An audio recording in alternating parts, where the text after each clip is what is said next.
Ramogi TV.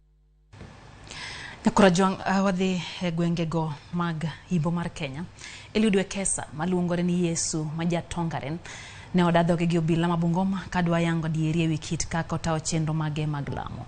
Obila ma Bungoma ne oluongo Wekesa kendo odadhoge kuom ma ok tin ne seche auchiel kamolero ne obila kaka otawo lamo e bwo kanisa ne miluongo ni New Jerusalem Church mantiere Tongaren e kaunti ma Bungoma.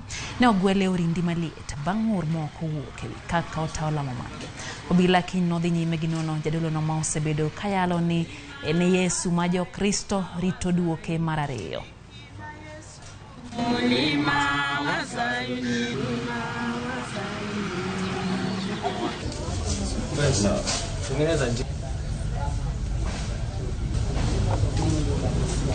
Amechunguza iwapo watoto wanaenda shule ama hawasomi.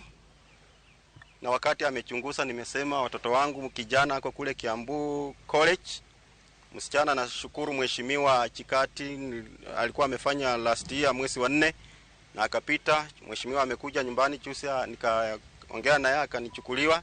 Wameniuliza ya kwamba hospitali huwa mnaenda. Nikasema hospitali huwa tunaenda. Ama mimi mwenyewe mara nyingi huwa naulizwa maswali ya kwamba Yesu ama umewahi tumia bangi? Sijawahi tumia, hata sigara peke yake sijawahi tumia. Baba wa mbinguni aliniambia, mwanangu, Yesu utukuzwe duniani kwa miaka 77. Kwa sasa hivi hatujampata na kisa chochote ambayo tunaweza kuwaelezea kwamba kama ingekuwa tayari tungekuwa tumempeleka kotini. Kwa hivyo bado kesho kuna mahojiano tena ya pili ili tuweze kuona kama masuala mengine yatakuwepo, ili akirudi tusiwe tena na wakati ya kumsumbua, kumuita, kupeleka hivi. Wadhi mbele nyakwa